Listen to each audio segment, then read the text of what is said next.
सुप्रभात बच्चों, मैंने आपको कार्यपत्रिका 7 में 4 प्रश्न दिए थे जो आपकी पाठ्य पुस्तक से लिया गया है। कविता का नाम था नीड़ का निर्माण फिर, जिसके कवि थे हरिवंश राय बच्चन। तो सबसे पहला प्रश्न था, नीड़ का निर्माण कविता से क्या प्रेरणा मिलती है?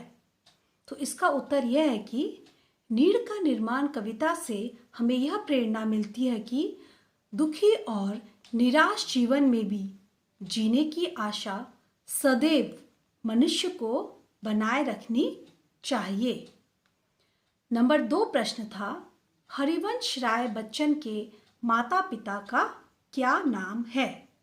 तो इसका उत्तर इस प्रकार है, हरिवंश राय बच्चन के पिता का नाम प्रताप नारायण श्रीवास्तव तथा माता का नाम सरस्वती देवी था। नंबर 3 प्रश्न था, निराशा में आशा का संचार किस रूप में होता है?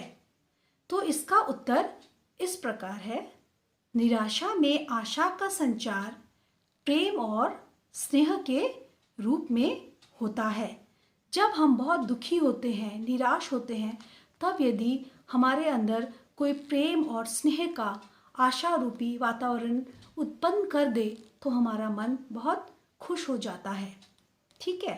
अंत प्रश्न है, नीड़ का निर्माण कविता का संदेश लिखे। तो इसका संदेश इस प्रकार है, प्रस्तुत कविता में कवि के आशावादी दृष्टिकोण की अभिव्यक्ति हुई है। कविता का केंद्रीय भाव यह बताता है कि हमें दुख के बाद सुख, असफलता के बाद सफलता एवं विनाश के बाद निर्माण अवश्य होता है। अतः हमें परिस्थितियों का डट कर सामना करना चाहिए और निराश होकर आशावान बने रहना चाहिए।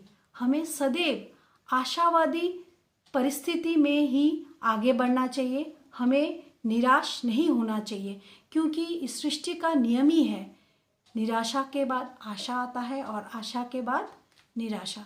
दिन के बाद रात आता है, उसके बाद फिर रात के बाद दिन आता है। इसीलिए हमारे जीवन चक्र को इसी तरह आगे बढ़ाना है और हमें हमेशा खुशी से अपनी ज़िंदगी को आगे बढ़ाना है।